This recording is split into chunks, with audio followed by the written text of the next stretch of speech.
At 12:03 a.m., a frantic pounding rattles the door of Ryan Bennett's lonely gas station. He flips the sign to closed, but the hammering intensifies, urgent, terrified.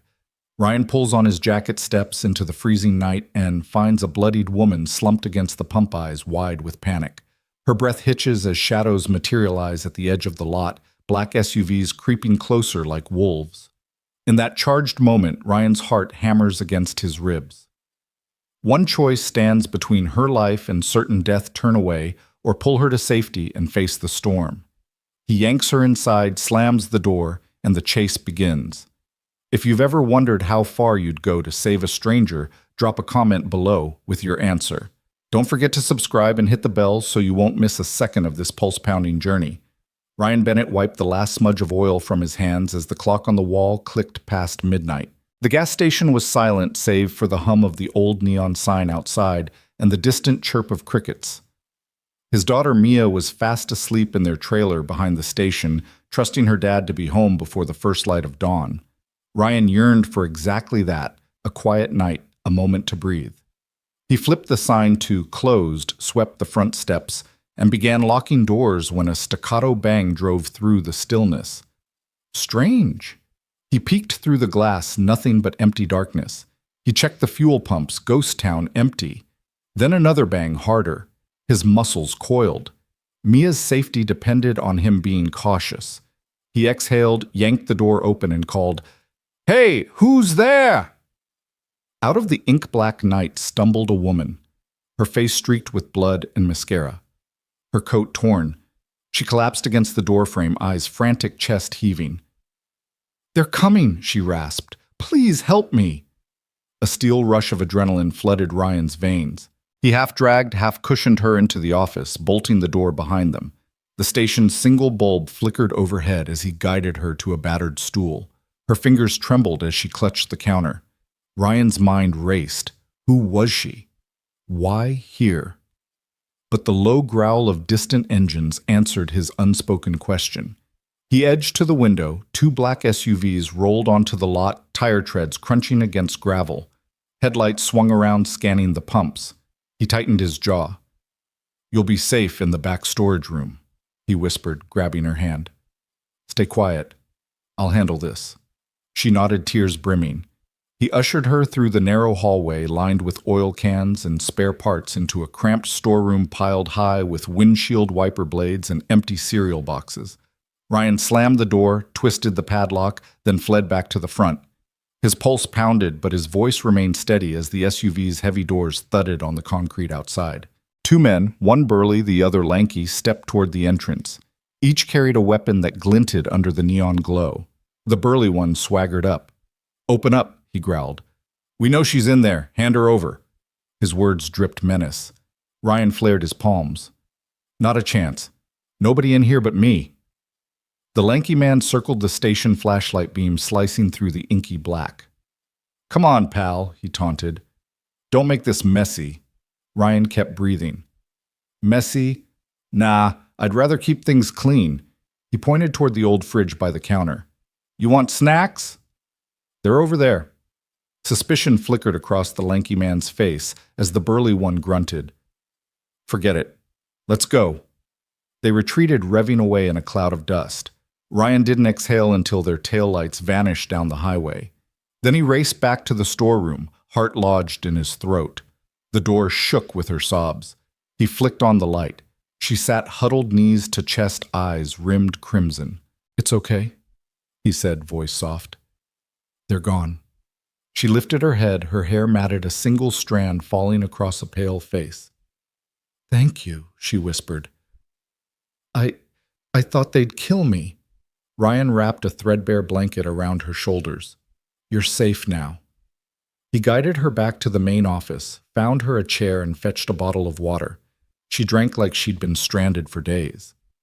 Beyond the glass door, the world remained ominously quiet. Ryan dialed 911 on the payphone, no signal. He cursed. Out here help was hours away. He had to trust his two arms, one brain, and the fading courage that kept him going for Mia. He cleared his throat. "Can you tell me who—" She shook her head, voice barely above a whisper. "I can't. They'll kill me if they know I talked." Ryan nodded. All right, we'll keep it that way. He offered a reassuring smile, but every instinct screamed danger. In the low light of the station, he noticed a high-end smartphone peeking from her coat pocket. No company logo, just a sleek black rectangle. Rich people didn't wander lonely highways at midnight. Something big was going on. He fetched a spare pair of gloves from behind the counter. Here, put these on, he said, tossing them to her. We'll need to move soon. She looked at him, gratitude and fear battling in her eyes. Thank you, Ryan. Her knowing his name startled him. You said it yourself. He offered his hand. Let's go. He led her through the back door to his old pickup. Mia's favorite stuffed fox lay in the passenger seat, a silent reminder of why he fought so hard.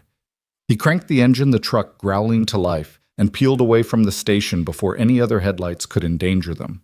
As they sped into the dark rolling countryside, Ryan glanced at the woman shivering beside him.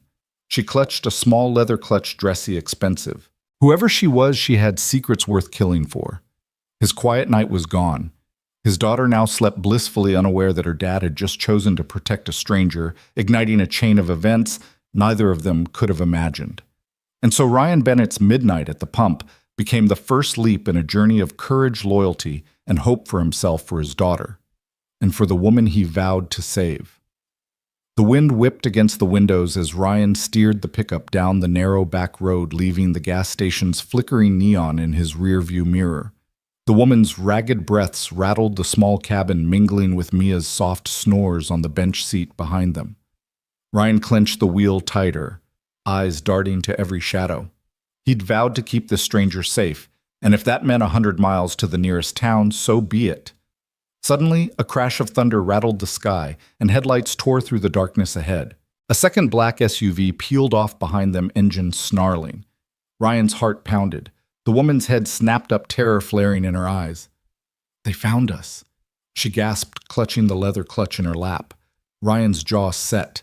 He pivoted the wheel onto a gravel turnout and slammed on the brakes. The truck skidded gravel, spraying like shrapnel. The second SUV screeched to a halt about 50 feet behind them. Two dark figures spilled onto the road. Ryan leaped from the cab, the woman right behind him, wrapping her arm around his. In here, he hissed, yanking her toward the trees lining the shoulder. He slammed the passenger door shut, flipped off the dome light, and bolted to the brush. The woman stumbled, tears already streaming. Stay close, he whispered, scanning for cover. They ducked beneath low-hanging branches, mud sucking at their boots. Ryan's ears rang with the SUV's engines cutting off, then footsteps crunching on gravel. He pressed the woman against the trunk of a massive oak, trying to calm her heaving chest. Listen to me, he whispered urgently. They can't see us if we stay silent. She nodded, wide-eyed breath hitching as a beam of headlights sliced through the trees, illuminating their hiding spot. The searchlight wavered, sweeping back and forth. Ryan's pulse thundered in his ears. He edged further into the woods, pulling her with him. Come on this way. They raced through the undergrowth, snapped twigs echoing like gunshots. Mia's fox plush sat abandoned on the seat, cold comfort waiting in the truck. Ryan cursed under his breath. Hold on, he muttered, leading the woman down a shallow embankment to a dried creek bed. The waterless channel offered little cover. Thick brush lined its edges. He knelt and pressed his finger to her lips. No noise, he told her. The searchlight swung again, closer this time, teasing them with danger. Ryan's breath caught. He spotted a hollow under a fallen log, a small cavern just big enough to squeeze into. He jabbed at her side. In there. She dove forward, scraping her hands and knees. Ryan followed, lunging after her as the headlights swept past the creek's mouth. He could hear the bark of a distant command, low and authoritarian. They were splitting up, his heart hammered. The log cavern offered barely enough room to lie flat, but it was safety. He crawled inside, pulling the woman with him. The space was cramped and muddy. Her stiletto heels snagged on a root and broke. She whimpered and Ryan shushed her, pressing his finger to his lips once more. Her ragged breathing slowed, but the fear in her eyes burned bright.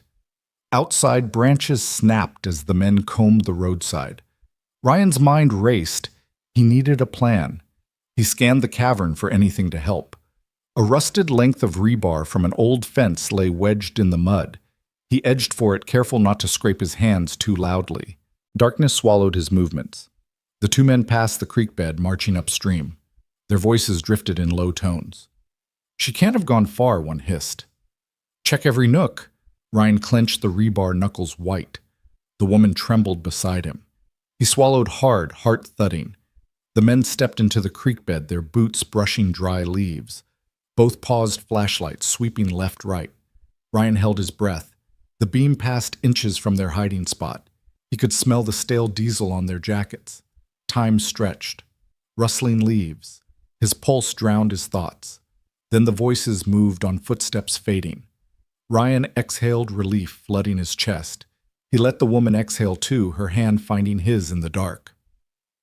We have to get to the highway, he whispered. There's a gas station 2 miles north. It's closed, but there's a phone. She nodded, face pale. He squeezed her hand and crept out, rebar in hand just in case. The moonlight was a sliver in the sky, but the clouds parted, casting a pale glow over the creek bed. They sprinted, stumbling around the fallen log, out of the channel and back onto the road's shoulder. The SUV was gone. Ryan allowed himself a breath. Then he snatched the woman's arm. This way, he hissed, pointing through the trees. They broke into the woods again, heading parallel to the road, thick roots lodging underfoot. She followed, wincing at every root, but determined. 15 minutes felt like an hour. Branches whipped their faces. Mud sucked at their shoes. But eventually the chatter of highway traffic teased them a distant hum that signaled escape. They burst onto the shoulder, blinking under the bright orange glow of sodium street lamps. Ryan scanned the road. A lone 18-wheeler rumbled past, headlights blinding. He raised his arms, stepping into its path. The driver slammed brakes, skidding to a halt. Ryan waved frantically. Please, he shouted. We need help. The cassette player scratched and a hard-faced driver leaned from his cab. Ryan yanked the woman forward, ducking as the truck hove to a stop behind them. Quick inside, he urged. The woman stumbled in and Ryan closed the door just as a second SUV roared past them, missing the truck by inches. Inside the cab, the driver peered at them. Jesus Christ, he muttered. What happened? Ryan's chest heaved. They're after her. He pointed down the road. 2 black SUVs they tried to get in, the driver cut in. He gunned the engine, spinning rubber as the truck surged forward. Ryan glanced back, headlights receded into the night. The rig's cabin reeked of diesel and stale coffee. The woman sat rigid, clutching her clutch eyes, unfocused.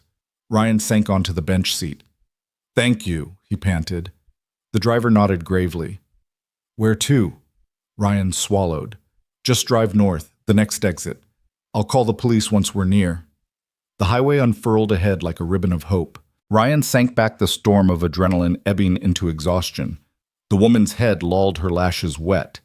He offered her the bottled water he'd grabbed from the station. She drank, voice small. I'm sorry. He shook his head. No apologies. You did what you had to. She met his eyes, sincere but haunted. They'll never stop. He reached for her hand. They'll stop when we're safe. I promise. Mia's fox plush sat next to him, its cotton stuffing poking through a seam. He glanced in the rear view, the highway's lights blurred under the rig's windshield. He breathed deep. The night was far from over, but they'd crossed the first barrier. A simple act of kindness at midnight had upended his life, but if he'd learned anything from being Mia's dad, it was that courage wasn't the absence of fear. It was acting in spite of it. And as the big rig barreled through the darkness toward whatever safety lay ahead, Ryan Bennett knew he would follow that promise no matter where it led. Rain pattered against the single-pane window of the storeroom as Ryan fumbled with the lock, adrenaline still crackling through his veins. He bolted the door behind them, deadbolt sliding home with a solid click that sounded louder in the enclosed space than anywhere else. The fluorescent bulb overhead hummed, casting a harsh glare on rows of spilled oil cans, dusty tires, and stacks of paper towels. The air smelled of rubber and cleaning solvent. Ryan rounded on Victoria, placing a firm hand on her arm and guiding her toward a battered metal shelf. Sit down, he urged in a low voice. I'll get you some water. Her legs trembled as she settled onto an overturned box, eyes wide and glassy. The fine sheen of rain on her cheekbones caught the light, and she pressed a trembling hand to her temple. They'll kill me, she whispered. Voice barely audible above the hum of the heater struggling to keep the cold out. Ryan grabbed 2 plastic cups from a crumpled cardboard box and padded back to the busted water cooler in the corner. The rusty tap spat out a thin stream of lukewarm water into one cup, then the next. He returned, sliding a cup into Victoria's shaking hands. She clutched it as though it were a lifeline. He knelt in front of her, setting his cup aside. "Drink," he said softly. "Here." She lifted the cup with both hands, slurping the water in quick, desperate gulps. When she finally lowered it, droplets ran down her chin. "Thank you," she whispered, eyes fluttering closed for a moment. I don't know how I got away." Ryan watched her carefully. Every instinct screamed to protect her, but the chill in her words hinted at a story he wasn't yet ready to hear. "You're safe here," he said, voice firm but gentle. "No one's getting in." She looked up at him, tears pooling in her eyes. "You don't understand," she said, voice cracking. "They're everywhere." They won't stop until her knees buckled and she sank against the shelf, clutching his arm as though it were the only thing holding her upright. Before Ryan could react, her eyelids fluttered and she collapsed forward. Instinct took over. He caught her under the arms and gathered her into his chest, one arm behind her back, the other cradling her head. She rested her cheek against his shoulder, hot tears soaking through his jacket. He pressed a hand to her back, rubbing soothing circles through her damp blouse. "Hey," he murmured. "Hey, look at me. You're okay. Just breathe." She nodded feebly, but panic shimmered across her features. There were men. They had guns. I thought I was dead." Ryan's heart clenched. He tightened his arms around her. "It's okay," he promised. "You're alive. I've got you." She sniffed, shoulders shaking with each breath. He felt the tremor run through her, and he realized how fragile she was in this moment. The fierce, composed woman he'd met at the pump had been stripped away, leaving only raw fear and exhaustion.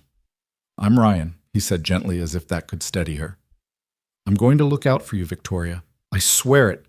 She trembled against him, then managed a faint nod. He stroked her hair back from her forehead. "Can you tell me what happened?" Her eyes opened unfocused. She clung to his jacket as though afraid he might vanish. They cornered me after the board meeting. I tried to hide. I ran. But they found me in the parking garage. They dragged me to their car." "Take your time," Ryan urged. He sat cross-legged on the concrete floor, her head resting against his chest. He tilted her chin up so she could meet his eyes. "I'm listening." She inhaled a ragged breath, nodded. "They knew my schedule.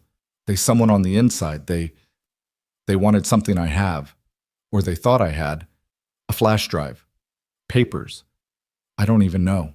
They shoved me into the back of a black SUV. One of them had a gun against my ribs. Her hands clutched at his shirt, fingers digging in. I begged. I said, 'I'll give it to you, just let me live.' But they just laughed. And then I woke up running. I jumped out of the car at a stoplight. I just kept running until I saw your station." She broke off, tears coursing down her cheeks. Ryan's chest tightened with anger and helplessness. He wiped her tears with his sleeve. "You did the right thing. You got out. You're safe now." She looked up at him, fear and gratitude warring in her eyes. "Safe?" she echoed, voice trembling. "Not yet. They'll come back. They'll find me." Ryan straightened, his resolve hardening. "Not if I can help it," he said. "We'll figure a plan." She let out a shaky laugh. "What plan?" "You're a gas station attendant. I'm being hunted by assassins." He drew a deep breath. "That may be true, but I know this station inside out. I know every exit, every hiding spot. And my daughter's upstairs. House is just down the road. We can get you out of here someplace they won't look first." She swallowed, hugging him tighter. "I could never repay you." He shook his head, voice gentle. "Then do this, tell me everything you know about who's after you. We'll start there." She nodded slowly, head lifted to look at him. The stark light revealed her exhaustion. Dark circles under her eyes, hair matted with sweat and rain. He passed her the second cup of water. "Drink some more," he said. "You need to stay hydrated." As she sipped, he scanned the storeroom for potential improvised barricades, a heavy toolbox on the floor, a length of chain hanging from a hook, even a crowbar leaning against a corner. If they needed to hold the door, any of these could buy them precious seconds. Victoria's voice was steadier now, though her hands still trembled. I'm Victoria Lane, she said, CEO of Parrington Industries. Ryan's breath caught. This delicate woman, royal in her posture diamond, under her blouse, but vulnerable now, was a billionaire CEO. He swallowed that surprise, reminding himself that fear levels the highest peaks. Lane Industries, he asked quietly. That big tech conglomerate. She nodded, setting the water aside. They wanted a prototype, something I developed an AI chip. They think I have the only copy. They'll do anything to get it. He processed that heart thudding. A corporate war had spilled into this rural corner of the world. All right, he said. Here's what we do first. Before he could finish, the storeroom door rattled. The bolt rattled under a hard knock. Ryan's head snapped to the sound, every muscle tensing. Who's there? He called, voice steady, despite the adrenaline. A muffled male voice answered. Open up, Bennett. We know you're in there. Ryan exchanged a quick glance with Victoria, who shrank back against the shelf. Stay down, he murmured. He rose and moved to the door, removing his hands from Victoria's shoulders so he could slide the chain latch. The door rattled as they heard boots thundering in the hallway. Ryan swung the door open a crack, not enough for a body to fit through, and pressed his shoulder against it as he peered out. Two men in leather jackets and jeans glared back, one aiming a flashlight through the gap. There, the taller one barked. Don't play games. Ryan's voice was calm but firm. You've got the wrong place. No one in here. The shorter man grabbed the handle and yanked. The chain held. Cut the crap, he snarled. We know you took her. Ryan braced his foot door, wobbling under their tugging. I'm not letting you in, he said. Walk away. They exchanged a look, then the flashlight beam swept past the door again. We'll be back, the taller one said. And next time we won't be so polite. With a final yank, they stepped off. Ryan waited until their footsteps receded down the hallway before bolting the chain and dropping to his knees beside Victoria. She stared at him, eyes wide as saucers. He pressed a finger to her lips. Shh. It's okay. They don't know where you are now. She nodded, tears glinting. He pulled her close once more. Rest, he whispered. Get your strength back. We'll figure out our next move. Victoria leaned into him, exhaustion finally pulling her under. As he held her, Ryan's mind raced with possibilities, calling the police would blow their cover, but leaving her here was suicide. The only choice was to get her out of town and fast. He pressed his forehead to hers. Hang on, he promised, voice fierce in the hush of the storeroom. Rain streaked down the window, and somewhere above the heater clicked again, promising warmth. He would not let those men find her. Not now. Not ever. And with that vow, he prepared to take the next step, whatever it took to keep Victoria Lane safe. Rain spilled in through the grimy front windows in harsh slashes of white as the black SUV's headlights swept across the rows of gas pumps. Ryan's heart hammered in his chest, a relentless drumbeat that threatened to give him away. He crouched low beside the storeroom door, Victoria's hand clutched in his, her eyes wide and fearful in the dim light. Outside, the engine idled, muffled but insistent, a predator staking its claim. He pressed his back against the cool metal of an oil drum and tried to swallow the lump in his throat. Victoria sank beside him, knees drawn to her chest, and he covered her hands with his own. They're here, she whispered, voice trembling. They found me. He forced a calm he didn't feel. Just breathe, he murmured. Remember you're safe as long as I'm here. Footsteps echoed down the narrow service corridor. The door rattled as two sets of heavy boots scraped against the concrete. Ryan tensed, every muscle summoned, every ounce of composure he could muster. When the door handle rattled, he took a steadying breath, reached up, and half opened the chain latch just enough to peer through. Two men filled the frame. One was tall, broad-shouldered arms corded beneath a leather jacket. The other shorter, lean, with sharp eyes that looked hungry for trouble. Both carried handguns tucked into the waistbands of their jeans. Their faces were half hidden in shadow, but Ryan knew he'd seen them before at the roadside, at the pump in the mist of that desperate midnight chase. He swallowed and stepped forward, closing the distance between himself and the door. "Can I help you, fellas?" he said, voice low and calm. Rain droplets spattered around them, tracing paths across the neon glow of the pumps outside. He kept his right hand visible, palms open, disguising the adrenaline that coaxed warmth through his veins. The taller man squared his shoulders, shining a flashlight through the gap.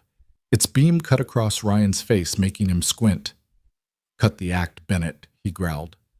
"We know she's in here. We know you're hiding her." Ryan shrugged, adopting the easy confidence of a man minding his own business. "You got the wrong place," he said. "Nobody in here but me and some spare parts." The lean man stepped closer, tilting the flashlight to illuminate the storeroom's cramped interior. Boxes of wiper fluid, stacks of oily rags, a battered toolbox, everyday clutter in a small-town station. Nothing more. "Don't bullshit us," he snapped. "We saw her go in here. That woman you helped, she's worth a hell of a lot more than a free tank of gas." Ryan's mind raced. He needed to stall to give Victoria time to slip away to the basement hatch to the back exit anywhere but here. He cleared his throat. "Look, lady seemed all right when I sent her on her way," he said. "You sure you didn't catch the wrong guy?" The tall man's jaw twitched. "Don't play dumb," he spat, kicking at a discarded tire tread. "We've got orders to find her. We know she's inside. Let us in and nobody gets hurt." Ryan shook his head slowly. "If I let you in, you'll destroy half my merchandise," he said, voice gentle. "Not much I care to lose over a stranger I've never met." The shorter man leaned in, voice low and threatening. "You got 10 seconds to decide, Bennett, or we'll tear this place apart." Ryan's pulse sang in his ears. 10 seconds. He glanced back at Victoria, whose pale face gleamed in the flashlight glare. He mouthed "run," but her eyes squeezed shut in fear. They were pinned together, prey and protector, in a tiny metal cage. He turned back to the men and met their gazes evenly. "You could," he said softly, "but then who'd pay me for the mess? You fellas got a license for property damage." The tall man scowled, frustration blossoming in his eyes. He tapped the butt of his flashlight against the doorframe. "You think this is funny?" Ryan shrugged, trying to look casual. "Just trying to keep things simple." He edged sideways, blocking the view back into the storeroom. "Why don't you show me that license anyway? Or better yet, find a judge to order this place searched." "I'll wait." The lean man's finger curled around his gun's grip. Rain drummed on the roof in an urgent tattoo, as if mirroring Ryan's rising panic. The tall man reached for the doorknob, yanked on it with a hard jerk, and found the chain latch still looped, denying him entrance. He cursed under his breath, stepping back. "You're gonna regret this," he promised, voice low and dangerous. "We'll be back. Next time we won't be so nice." Ryan nodded, keeping his tone conciliatory. "Yeah, you do that," he said. "Enjoy your night." Their silhouettes retreated down the corridor, boots thundering as they disappeared into the outer lobby. Ryan waited until the footsteps faded, until the rocking echo of the SUV's engine grew faint again, then bolted the chain back into place. He closed the door with a trembling hand and leaned his head against the cool metal. His breath came in ragged gasps. Victoria pressed her ear to his chest, listening to his heartbeat like a warning siren. He knelt beside her, brushing damp hair from her forehead. "They're gone," he said. "For now." She exhaled, shuddering. "They'll be back," she whispered. "They won't stop." Ryan nodded. "I know," he said, wrapping his arms around her, "but I'm not letting them take you." Tears pooled in her eyes. "Why do you care?" "You barely know me." He held her tighter. "Because you needed help." And because he swallowed hard, searching for words that sounded true in his head, "I couldn't let you die on my watch." She stared up at him. The fight once fierce in her eyes, now fluttering like a wounded bird. Ryan gently lifted her chin until their gazes met. "Listen to me," he said. "I'm going to get you somewhere safe. But you have to trust me." Her throat worked, and she blinked, nodding through her tears.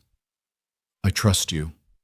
He guided her back against the shelf, gathering his thoughts as warning sirens pulsed on the horizon, distant but closing. The SUV might have driven off, but its promise lingered in the night air. Ryan rose to his feet and grabbed a dusty flashlight off the floor. Its beam was weak, but it would have to do. He clicked it on, then shone it around the storeroom, searching for an exit he'd overlooked.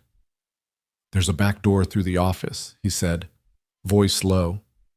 "It leads out to a service yard. If we can slip out that way, we might lose them." Victoria blinked, rubbing at her eyes. "But what about your daughter?" He pressed a finger to her lips. "Mia's with Mrs. Fletcher next door. She's safe.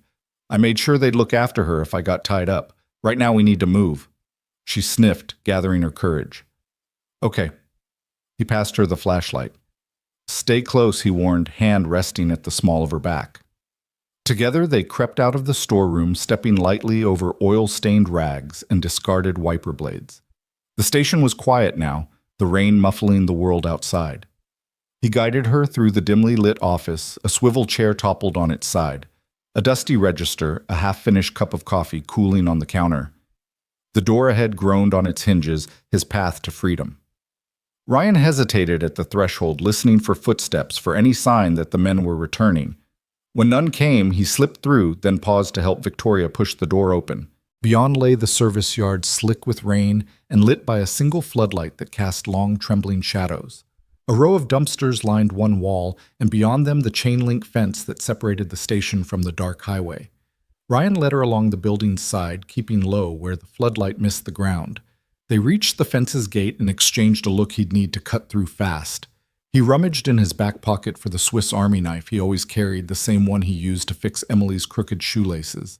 He flicked out the blade, slicing the chain's padlock with quick, practiced strokes. Each click of metal echoed like thunder. Finally, the lock dropped. He yanked the gate open. Victoria slipped through, first her coat soaked through hair stuck to her face in cold rivulets. He followed, slamming the gate shut behind them. They dashed across the asphalt rain, blurring the world into streaks of gray. As they rounded the corner of the station, Ryan risked glancing back.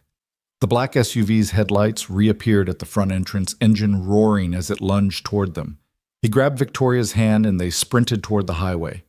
He didn't look back again. He could feel her heartbeat against his side, fast, fragile, alive. Together they bolted into the night, every step a promise that he would never let those hunters win.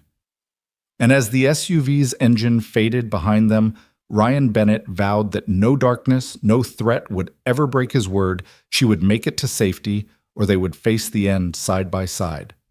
Rain pounded against the pavement like applause as Ryan crouched behind a rusted repair rack, heart drumming. The black SUV had screeched to a halt where the highway met the station entrance, its engine idling in a low growl. Two silhouettes emerged, rifles raised. Their footsteps splashed through puddles as they approached the shadowed edge of the service yard. Ryan pressed his back to the metal rack, gauging the distance between him and the trucks. He clutched Victoria's hand, her fingers trembling in his. She pressed her cheek to his side, eyes wide, but she didn't speak. She trusted him. He owed her that much.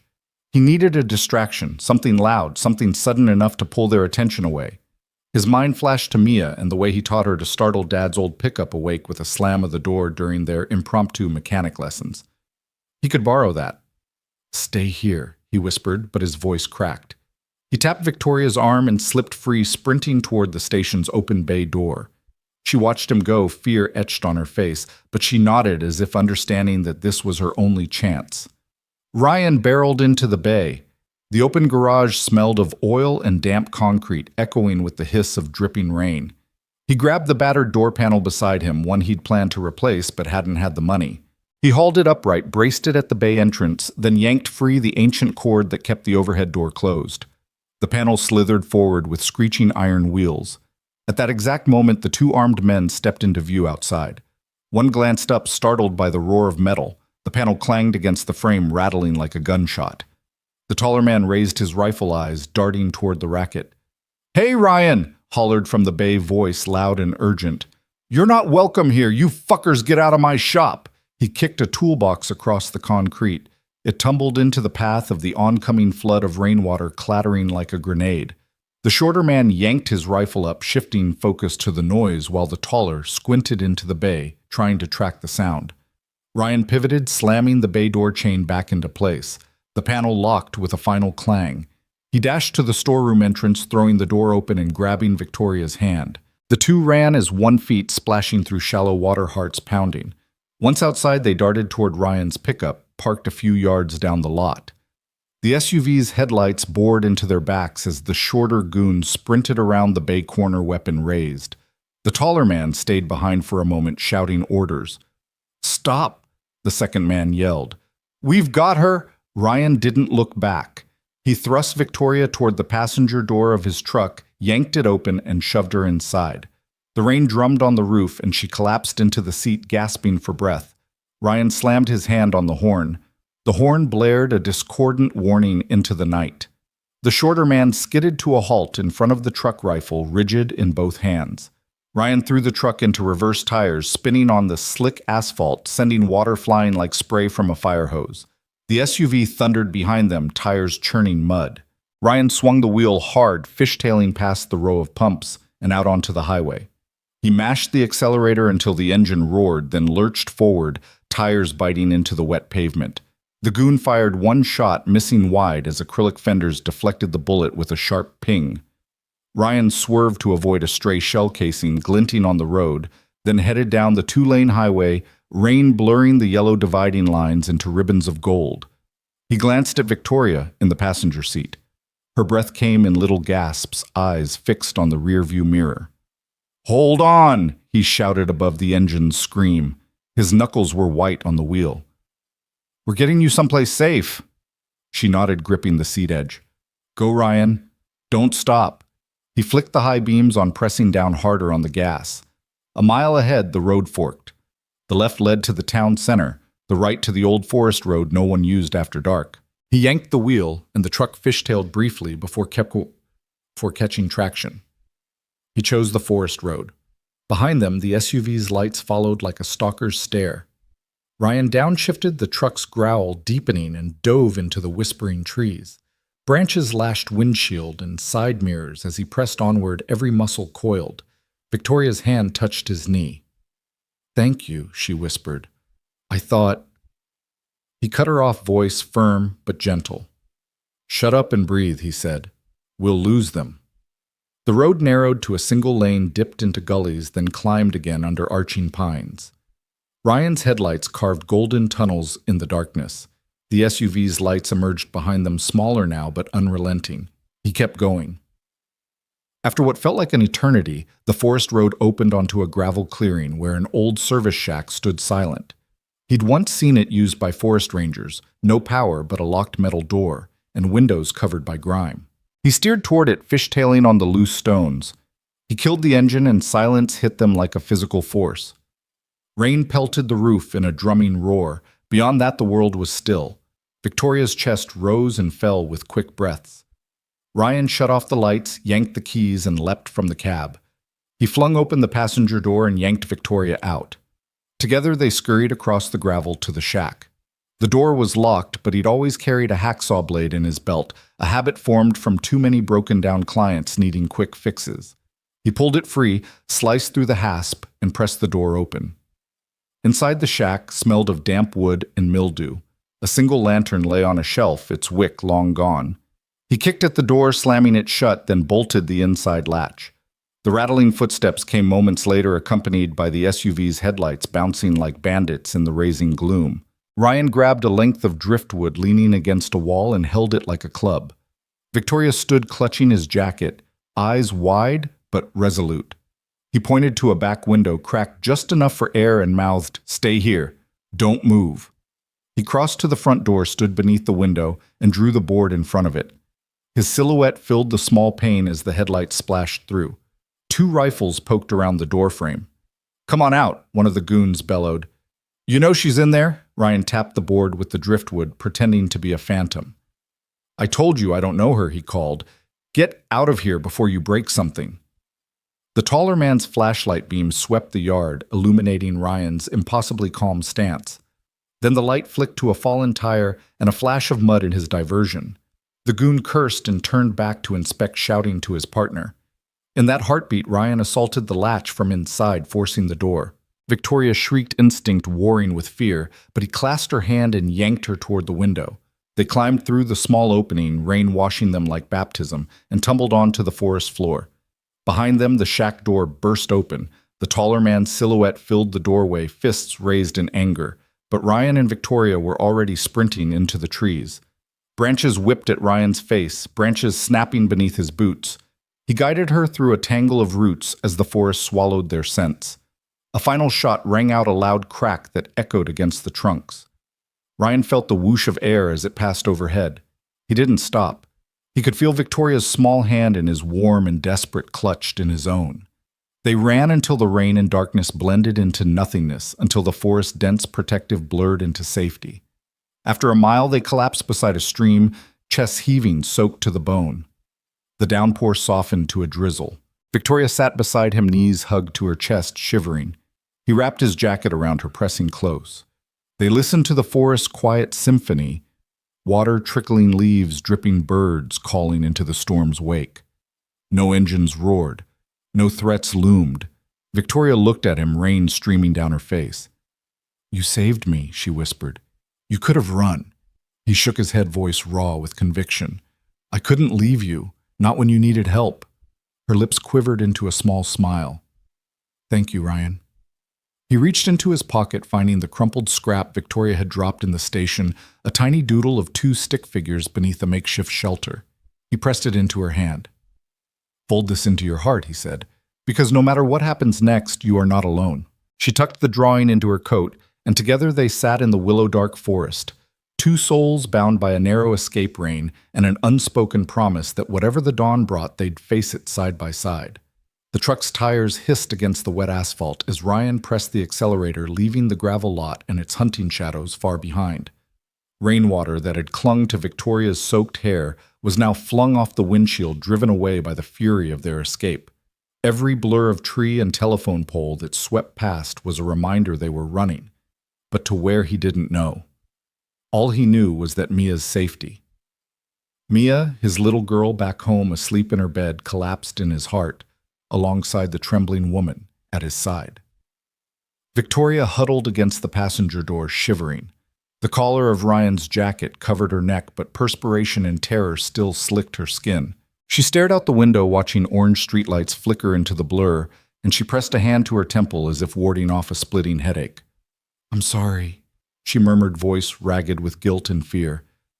I never meant to drag you into this." Ryan kept his eyes on the road, one hand steady on the wheel, the other sliding over to rest gently on her shoulder. "Hey," he said softly, "you'd do the same for me." He flicked on the high beams, cutting through the black like twin lances. "My daughter taught me that. You help someone in trouble, full stop. No questions." She turned to him, rain-soaked lashes trembling. "You don't even know who I am." He swallowed around a tight knot in his throat. "Doesn't matter." His jaw clenched as he scanned the desolate road, no cars, no lights, just the endless corridor of night. He'd already committed. "I'm not leaving you." A distant rumble sounded overhead. An airplane, maybe, but Victoria's gaze followed the sky as though expecting gunships. Ryan prayed that nobody had the means to follow them already by air. He eased off the gas. "We need a plan," he said, voice low but urgent. "I can't keep driving blind. We've got to find somewhere you can rest." She nodded, teeth chattering when she forced a smile. "Rest. Right. I haven't slept in days." He caught a glimpse of her eyes in the side mirror. Dark circles, fear etched into every line. He glanced down at the passenger seat where her jacket lay crumpled. "There's an old cabin off McAllister Road," he said, voice rough. "No electricity, but it's dry. I went there one time when the storm knocked out my power, fixed the roof for Mrs. Jenkins. She said I could stay any time. It's remote. No cell service." Victoria tilted her head, grateful. "That might work." Ryan flicked his indicator and swung the wheel onto the 2-lane road that led deeper into the pines. Rain drums on the roof punctuating each passing moment, but it didn't slow him. He steered with precision honed by years of late-night drives to Mia's soccer games, to the grocery store before dawn. Even in the dark, he seemed to know exactly where to go. As they left the last streetlight behind, Victoria caught her breath and placed a hand over his on the wheel. "Thank you," she whispered. Her voice was so small it nearly vanished in the roar of the engine. "I can't thank you enough." Ryan offered a half smile, eyes still fixed ahead. "You helped me out of a bind, too." He exhaled, tension easing from his shoulders, just a fraction. "It's what you do." The road narrowed until the treetops pressed close like an unbroken tunnel. The rain eased to a drizzle, and the moon hidden behind cloud felt 1,000,000 miles away. Victoria leaned back, tucking her arms around herself. "I don't even know how they found me," she said quietly. "I've been careful. Security detail, convoys. I always thought I was safe." Ryan's grip tightened on the wheel. "You've been running from something bigger than you probably ever expected." He cleared his throat, trying to keep his voice steady. You okay telling me what happened? She stared out the side window, watching water bead and run in rivulets down the glass. After a long moment, she swallowed and began. I'm the CEO of Lanthorn Technologies. We produce specialized communications hardware. Government contracts private research. There's been a leak, someone selling our proprietary data. Last night I discovered who is behind it. For my own safety, I fled my hotel. I thought I could outrun them until morning. Ryan's brow furrowed. Selling tech secrets. People die for that kind of intel. He pressed his lips together. You must be pretty important. Victoria gave a rueful laugh. Important enough that they'll kill to keep me quiet. She turned to him, eyes haunted. I'm not just helpless. I'm a target. Ryan exhaled slowly. The road ended abruptly at a locked gate, his turnoff to the cabin. He rattled through his jacket pockets until he found a small keychain. He clicked the cabin gate lock open, swung the gate inward, and followed the gravel drive. Victoria watched the cabin materialize through the windshield-weathered wood moss on the roof, a single window glowing faintly with the reflection of the truck's headlights. The landing lights of security had long since been turned off. Nobody had lived here except the Jenkins, and for one stormy night, Ryan. He guided the truck to a halt beneath a canopy of pines, gears crunching against gravel. The sudden silence was deafening. The rain had stopped altogether. The cold night air smelled of pine needles and damp earth. Ryan killed the engine. The cabin sat there waiting like a refuge carved from the wild. He turned to Victoria. Stay here, he said, voice firm. Don't open the door for anyone. She nodded, wrapping the jacket tight around her shoulders. He reached across, pressed a gentle hand against her arm. I'll be right back. He grabbed his flashlight from the center console and stepped into the night. The gravel crunched beneath his boots, and he approached the cabin door, found the padlock, and clicked it open. He jiggled the doorknob, tested the latch, then pulled the door inward. It creaked on rusty hinges. Inside the cabin was dark and musty. A faded rug covered the floor, a beaten-up wood stove sat cold in the corner, and a single lantern hung from a hook. Ryan fumbled for a match in his pocket, struck it, and held the flame to the lantern's wick. The cabin glowed with a soft amber light. Dust motes danced in the air. He moved to a storage shelf against the wall, found a stack of thick blankets and an old battery-powered lantern. He set it down on his rickety table, then crossed to the door and threw it wide, shining light toward the truck.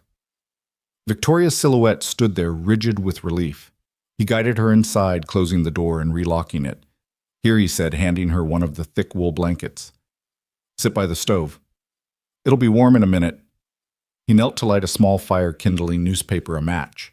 The stove hissed and spat sparks, then creaked to life, sending a wave of heat cascading through the room. Victoria shivered as she sank onto the front of a sagging sofa, tucking the blanket around her knees.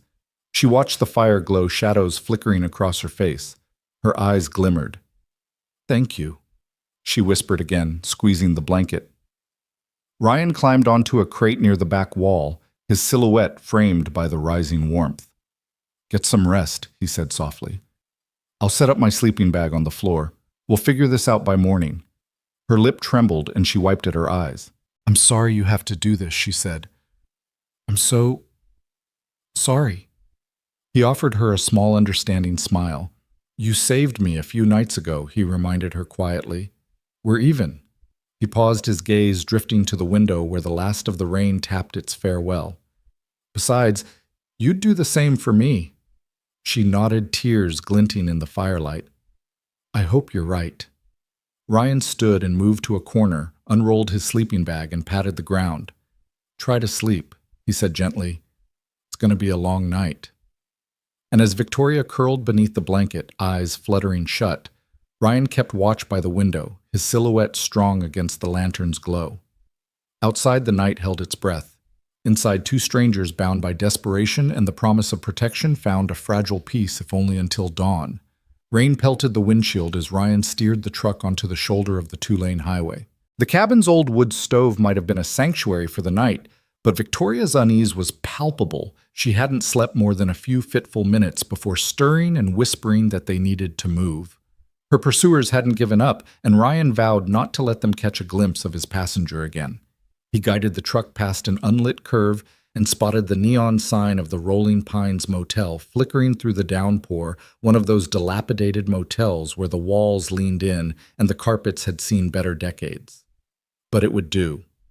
Trusting the scattered tourists and the motel's sleepy owner to overlook them felt safer than any remote cabin in the woods. With a careful turn, he pulled into a nearly vacant parking lot and cut the engine. Rain drummed on the roof, turning the overnight world into a blur of metal and neon. Victoria sat rigid in the passenger seat.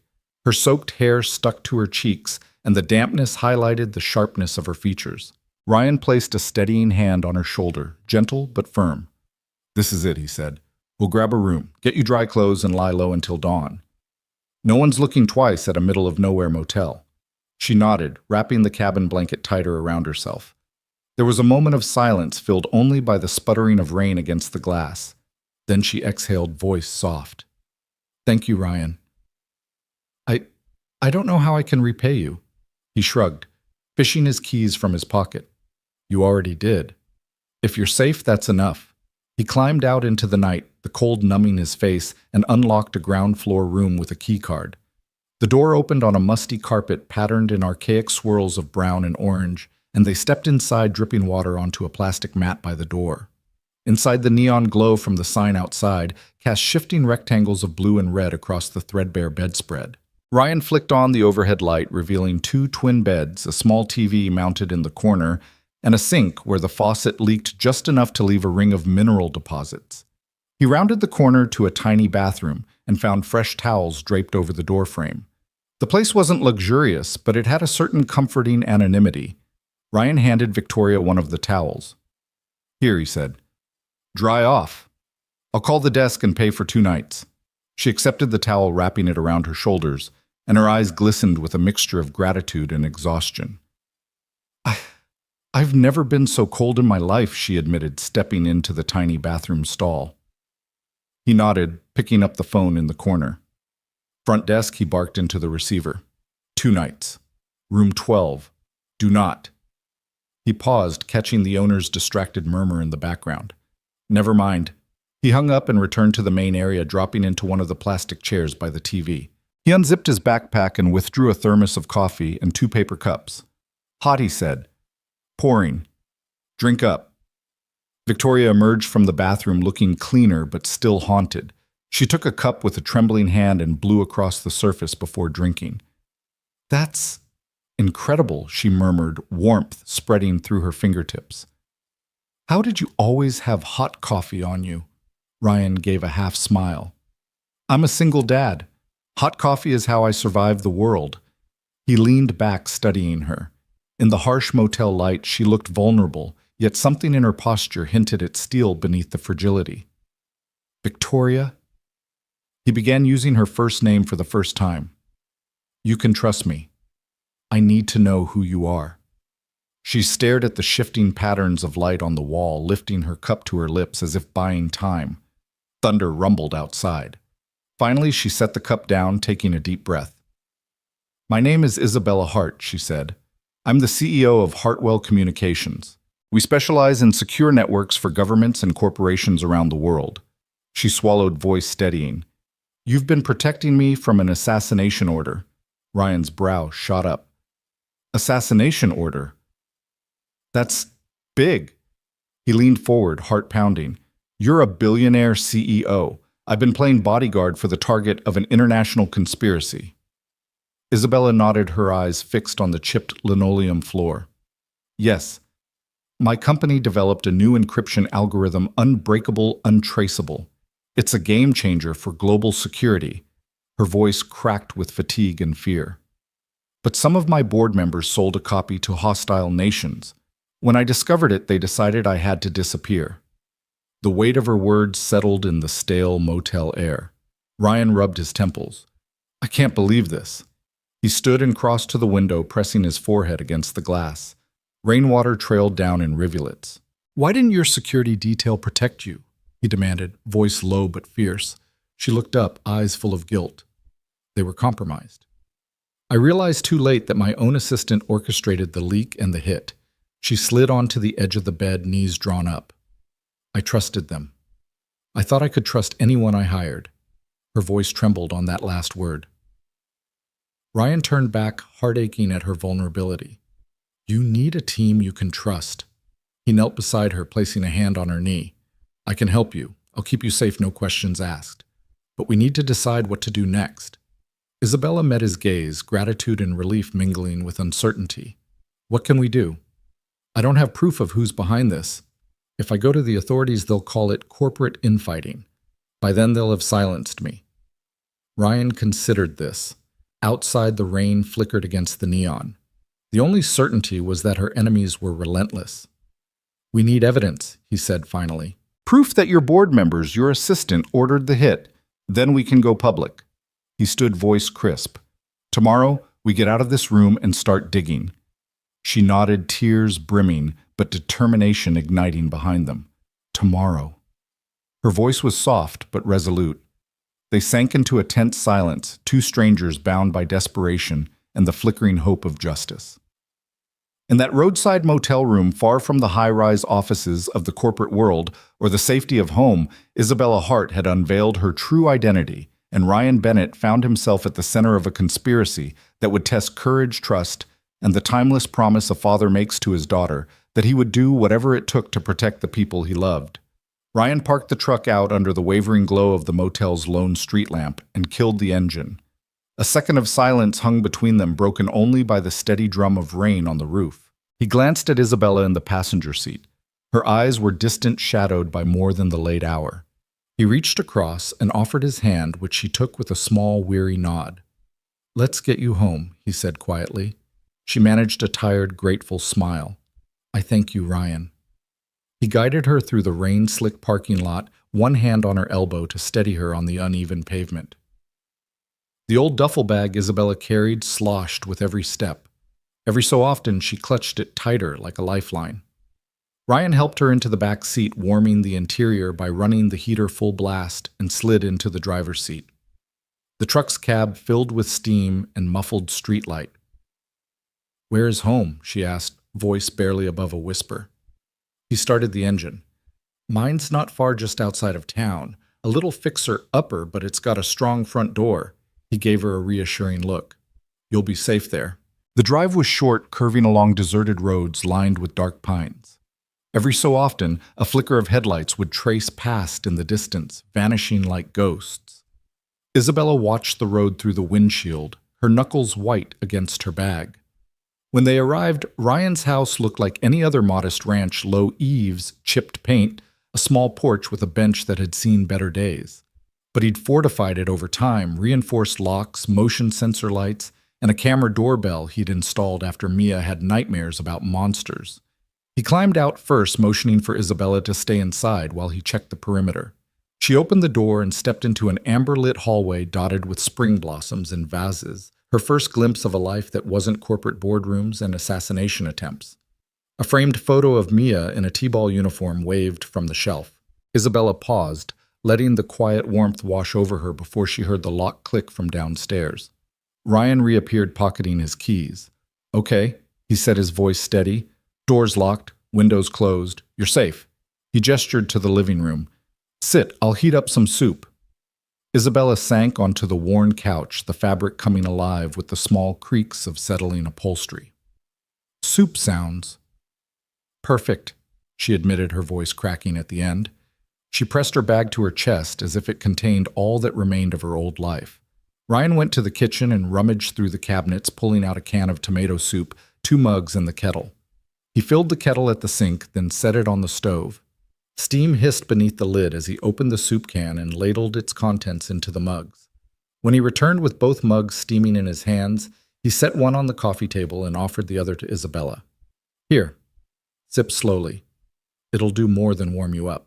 She took the mug with both hands, closing her eyes as the warmth seeped in. Thank you, she said again, more softly this time. Her gaze found the window's black rectangles in the storm. My board. I never thought they'd come after me like this. But money and power, they change people. Ryan perched on the edge of an armchair opposite her. He sipped his soup, then set it aside. Tell me everything, he said gently. Isabella inhaled deeply, clenching the mug as if bracing herself. After we developed the encryption protocol, I realized how valuable it was, not just to us, but to governments around the world. My board members, some of them saw an opportunity to sell it. They leaked prototypes, sold licenses to regimes who would pay anything. I discovered it confronted them. Then my assistant vanished shortly after I got threats. I thought it was a bluff until last night. Her voice trembled, and for a moment Ryan saw not a billionaire CEO, but a frightened woman perched on the edge of a life she once controlled.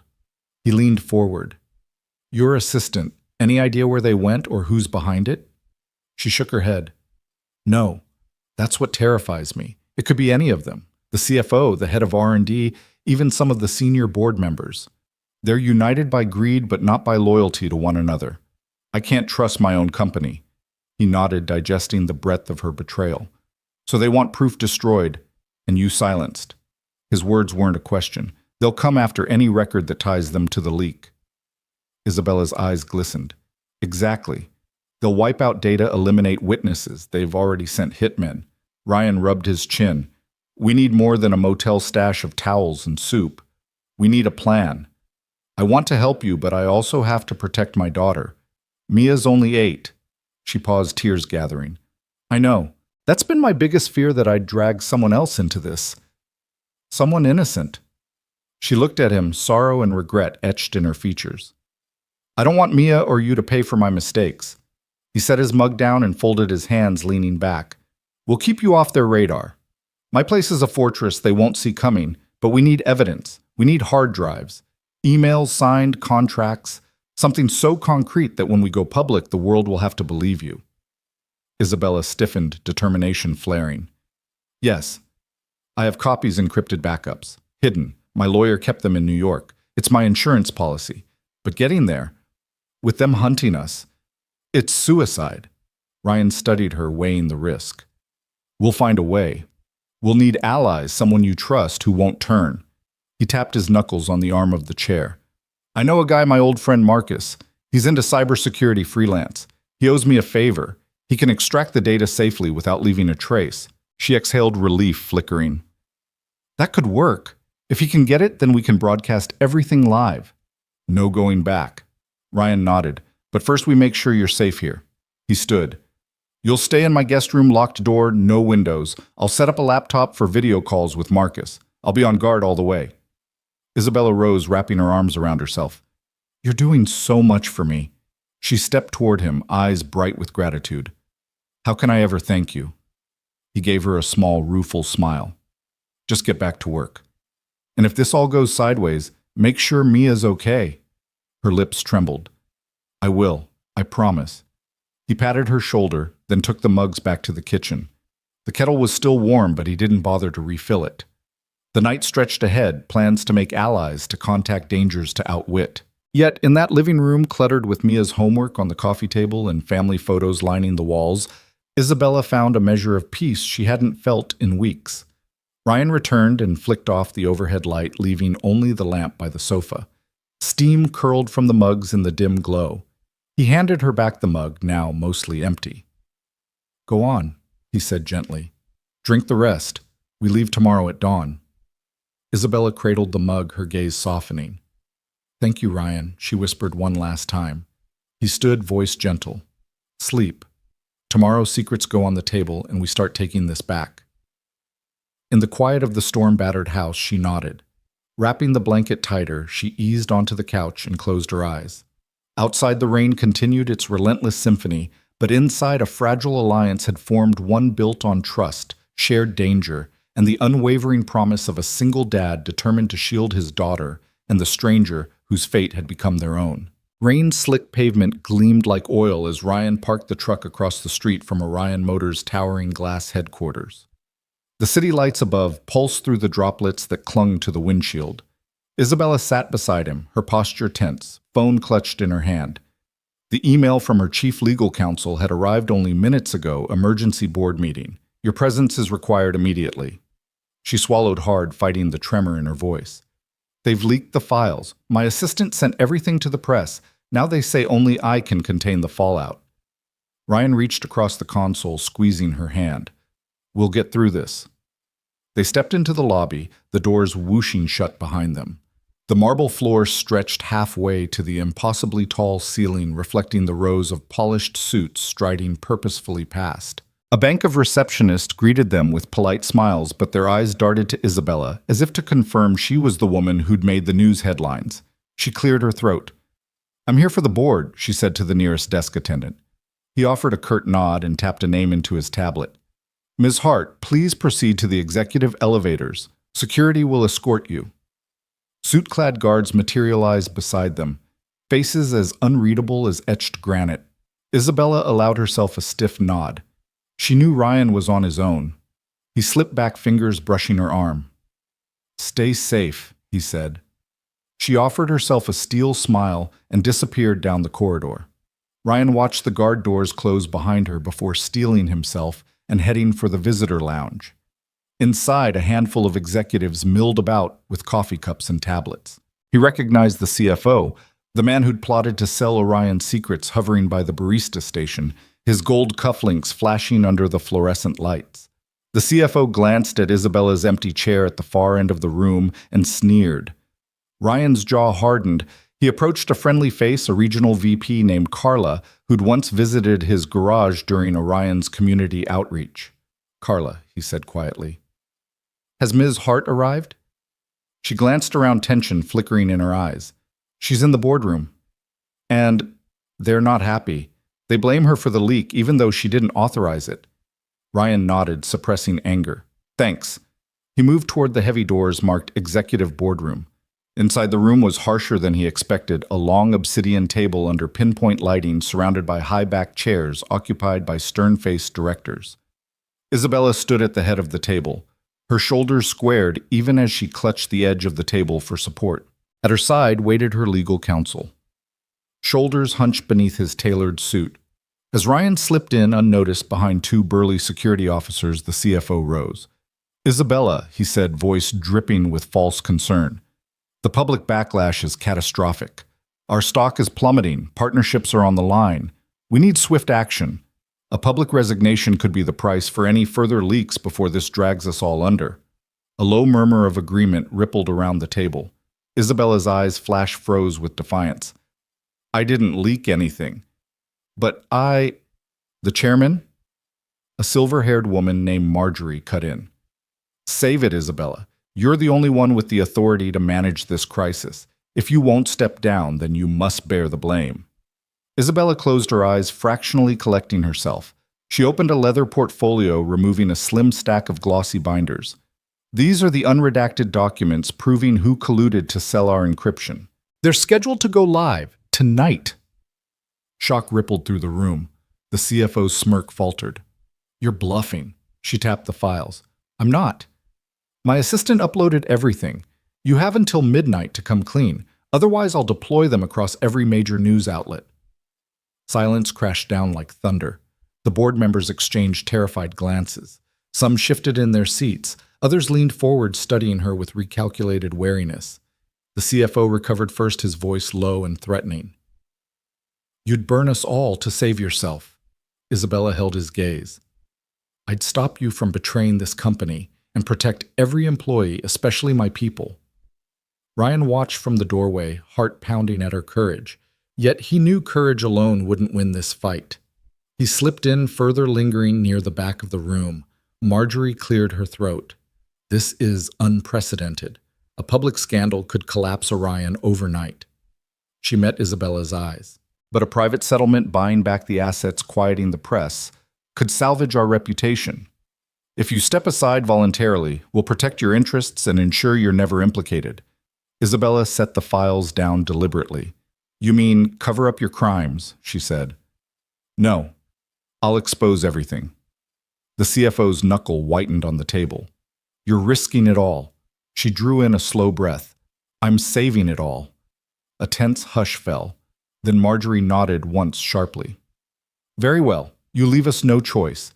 The chairman's voice echoed off the steel walls as the board erupted in hurried murmurs. Security officers moved to escort Isabella out. That's when Ryan stepped forward. He had no plan for this moment, no official role in Orion's boardroom, but he knew enough to act. He cleared his throat, forceful. "Excuse me." All eyes swung to him, the CEO, the chairman, the CFO, even the legal counsel. He squared his shoulders. I'm Ryan Bennett. I owe Ms. Hart everything. My house, my security, my daughter's safety. I don't know corporate law, but I know loyalty, and I'm not leaving. A board member snorted. This is highly irregular. Ryan met their gazes head on. Maybe. But consider this: if your next move is to whisk her away and sweep everything under the rug, you'll have one more betrayal to explain. You've already lost public trust. Do you really want to lose the trust of your own people? The room went icy. Isabella shot him a look of stunned gratitude. Marjorie's eyes narrowed. We appreciate your passion, she said calmly. But this is now corporate territory. Ryan shook his head. This isn't about corporate territory. It's about right and wrong. A tense beat. Then, Isabella's counsel, always cautious, spoke up. She's right. This leak is already public knowledge. Any further cover-up would be self-destructive. Marjorie studied the two of them, the small-town dad and the embattled CEO. Finally, she gathered herself and straightened. Agreed. We will proceed with a transparent review. All documents will be audited. If misdeeds occurred, we will hold those responsible accountable. A low murmur of relief broke out. The CFO clenched and unclenched his fists, but said nothing. Isabella exhaled. Thank you. Ryan stepped back, heart still pounding. He watched as the board chair called for order, instructing the CFO to begin the audit process and legal to coordinate with Isabella's team. The room's tension lifted, replaced by cautious cooperation. Outside the conference room, Isabella waited as Ryan rejoined her. She reached for his hand. I never expected you'd step in.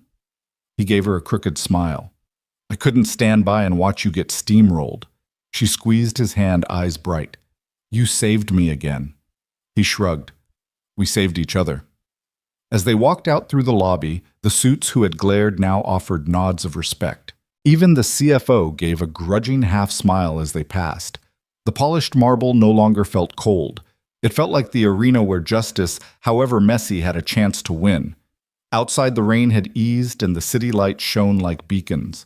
Ryan paused, looking up at the Orion Tower. He didn't feel like an intruder anymore. He felt like a guardian.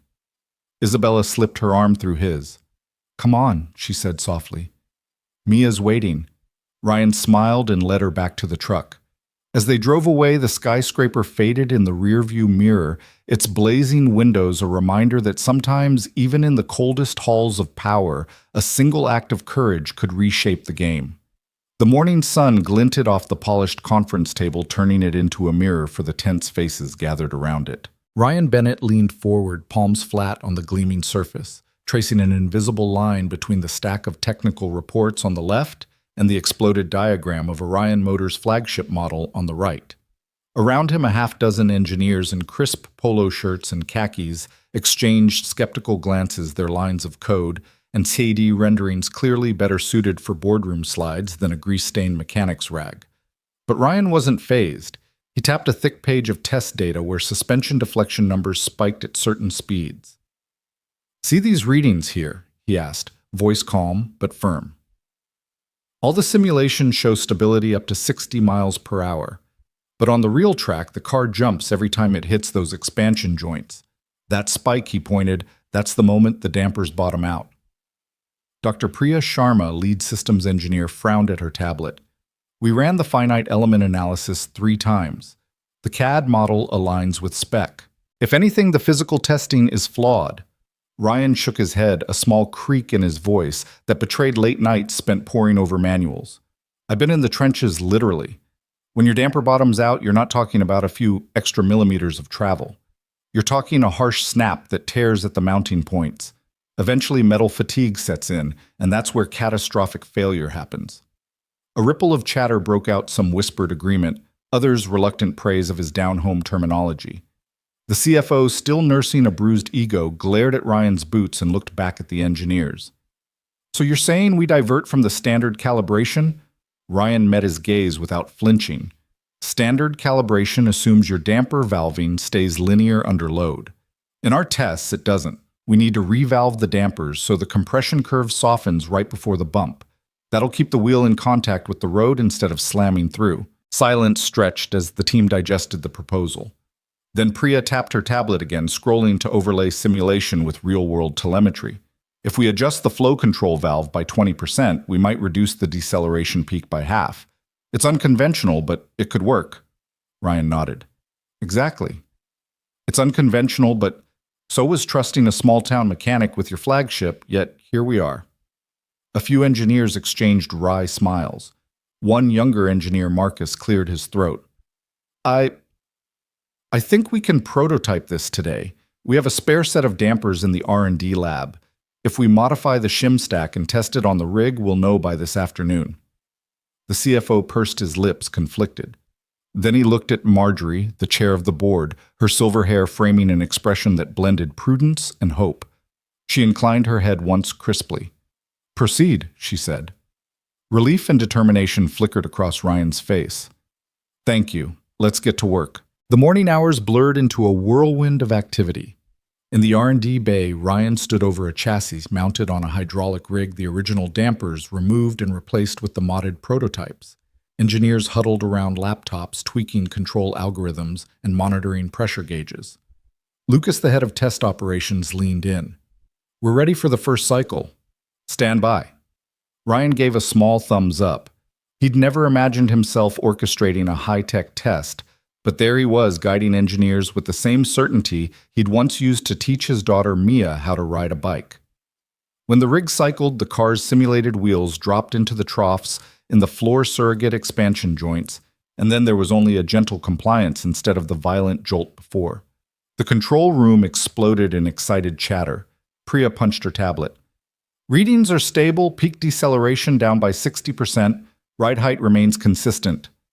Ryan allowed himself a satisfied grin. That's it. By late afternoon, the team had rerun several more cycles, each confirming that the new damper valving held firm. The engineers moved from test rig to track simulator, running virtual drive loops and live data playback. Finally, Lucas turned to Ryan, eyes bright. We can sign off on the fix. No delay necessary.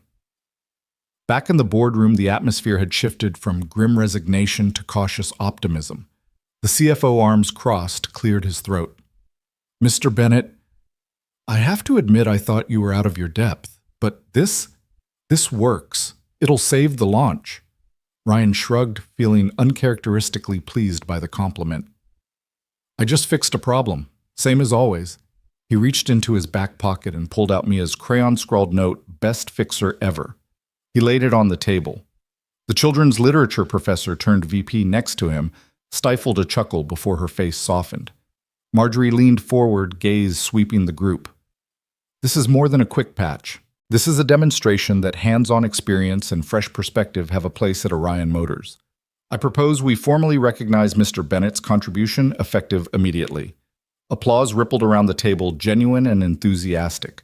The board members rose to their feet, many offering handshakes and nods of respect. The CFO offered a grudging smile as he approached Ryan. Welcome to the team, Mr. Bennett. I hope you'll accept a permanent position because we need this kind of ingenuity. Ryan met his gaze, shaking his head with a rueful grin. I appreciate it, but I'm just a dad who wanted to keep his family safe. I'll help however I can. Isabella, standing at the head of the table, now stepped forward. Her eyes glistened with pride and relief. I know how much you've given up to be here, Ryan, and how much you've risked. You've earned whatever title you want.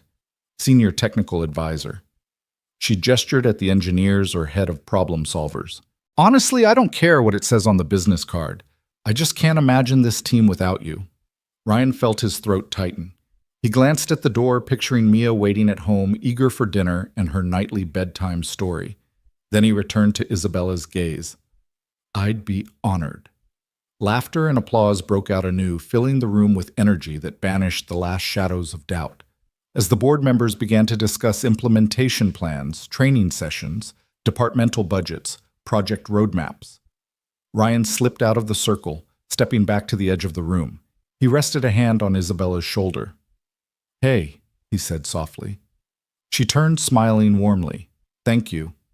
He nodded, his gaze drifting to the downtown skyline visible through the floor-to-ceiling windows. The city pulsed with possibility.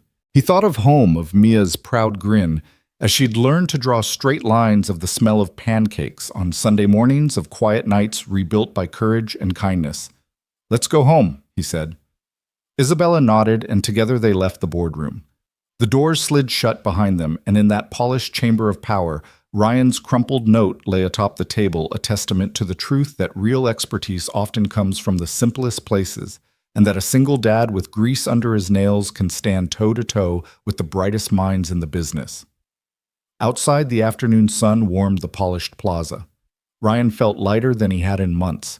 He'd come from grease to glass, proved his worth, and forged a bond that would carry him through whatever challenges lay ahead.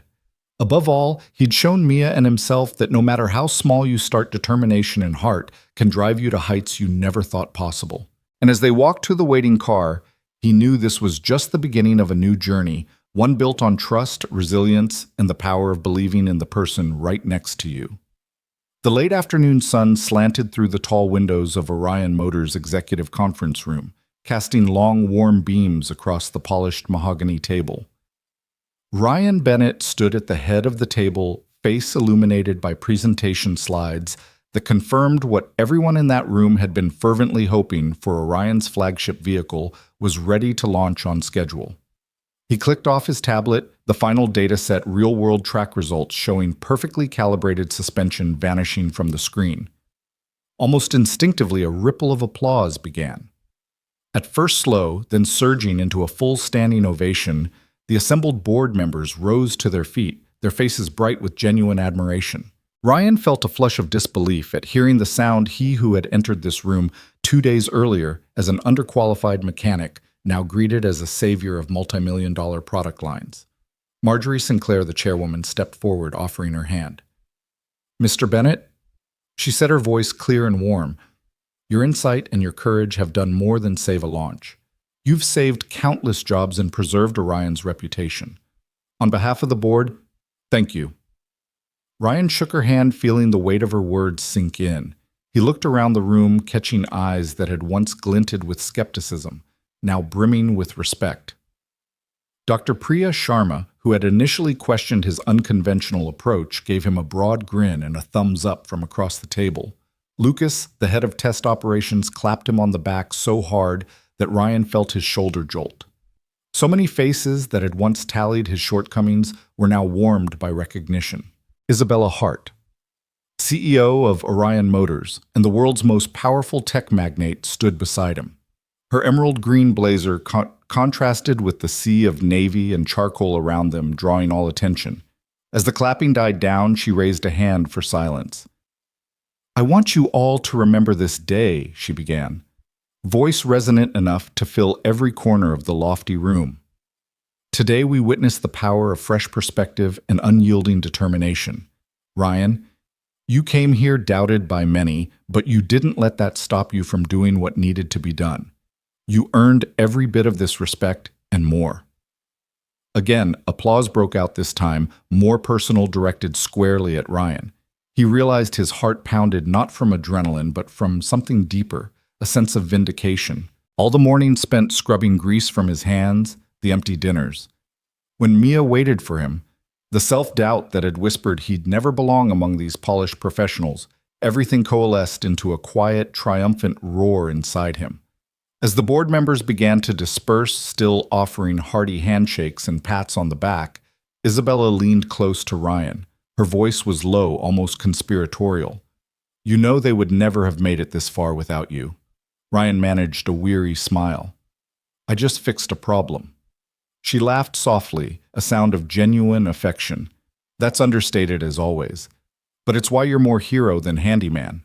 He raised an eyebrow. "Hero might be too much." She shook her head. "No, not to Mia."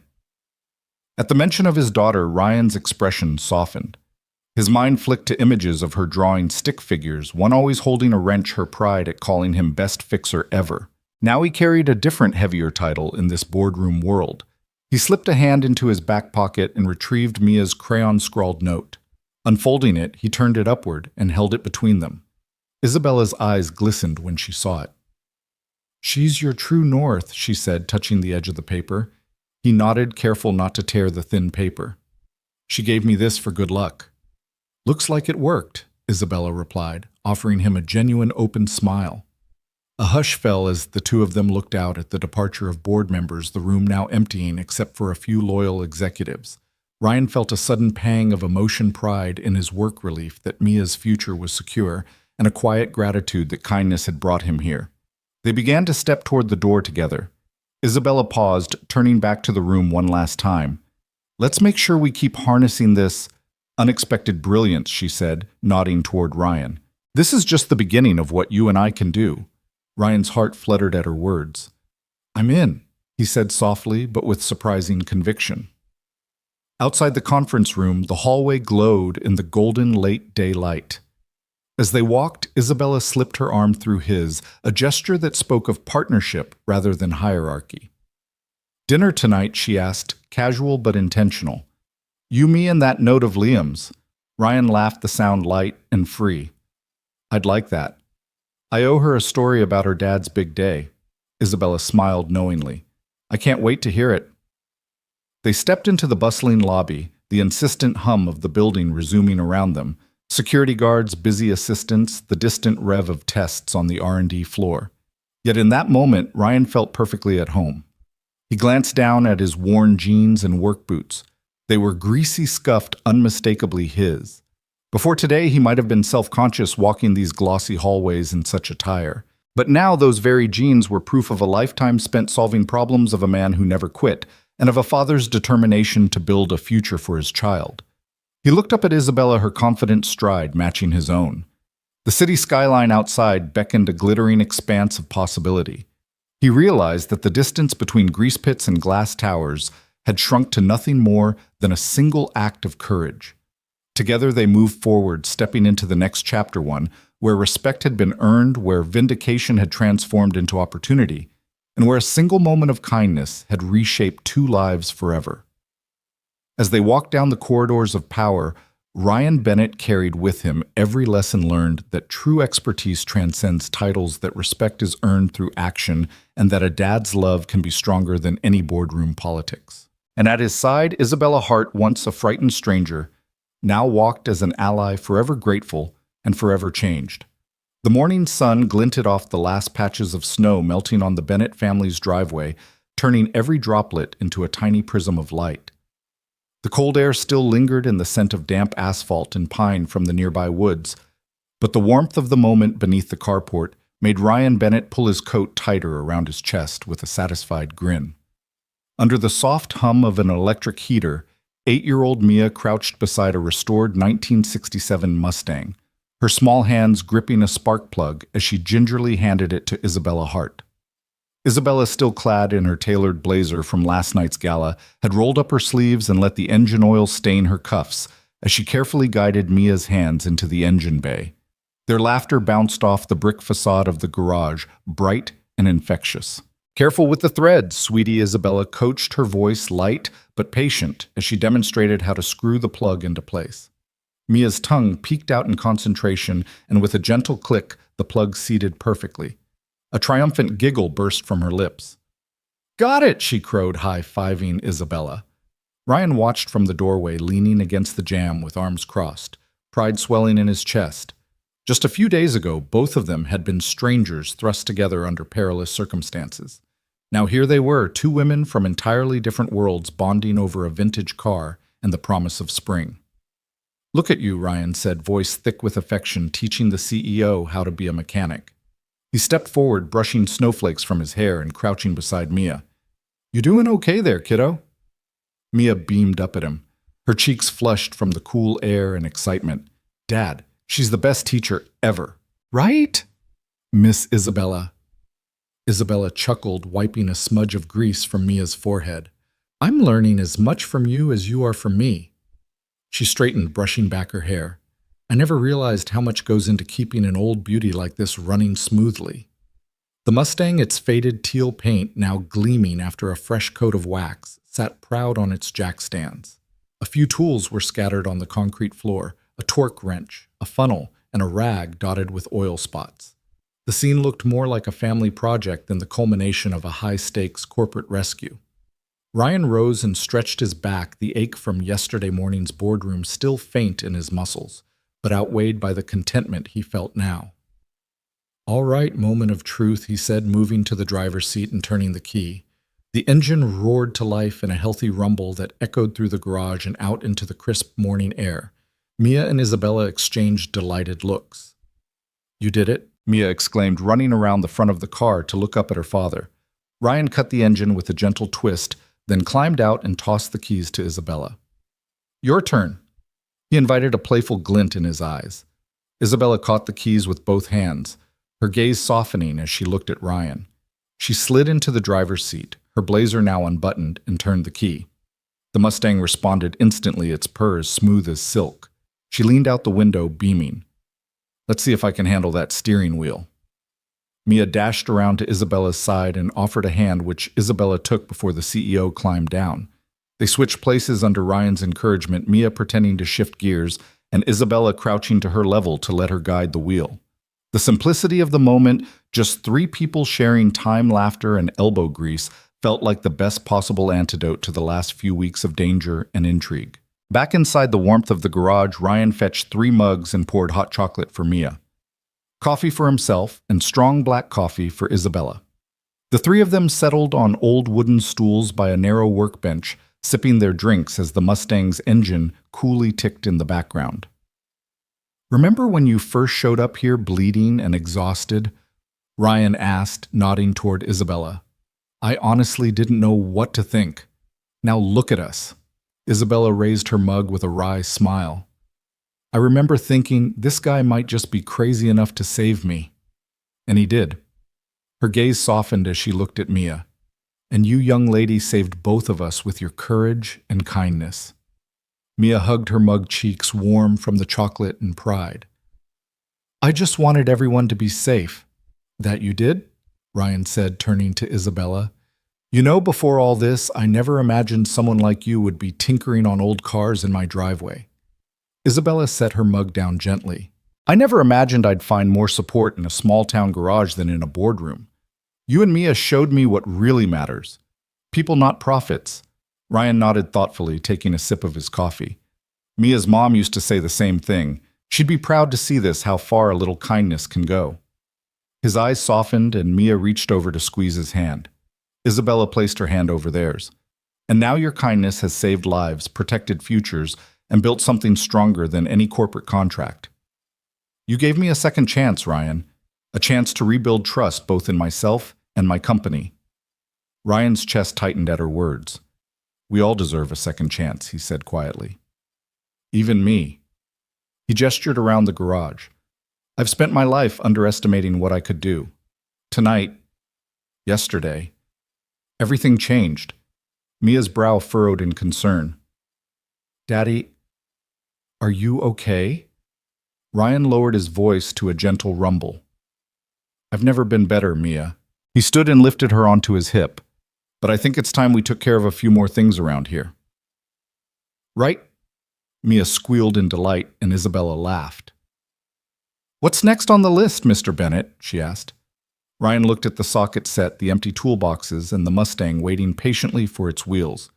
"Well, I think that old Mustang deserves some new tires, and then maybe we take her for a spin around town." "What do you think?" Team Isabella winked at Mia. "Count me in." Mia pumped her fist. "Let's do it." The 3 of them moved into action, grabbing wrenches and chatting about torque specs and tire pressure as though they'd been a team for years. The warmth of their camaraderie filled every corner of the garage, weaving a new memory into the Bennett home's legacy, one of resilience, unexpected friendship, and hope. Outside, the last snow patches shimmered like forgotten diamonds beneath the wide blue sky. Inside, the engine's purr had cooled to a calm hum, and the laughter of a little girl and her 2 heroes echoed like a promise that even the coldest, darkest nights can give way to mornings warmer than any before, and that a single act of kindness can spark a future brighter than anyone dared imagine. And as the engine of life turned once more, Ryan Bennett knew, without a shadow of a doubt, that this was only the beginning of their brighter tomorrow.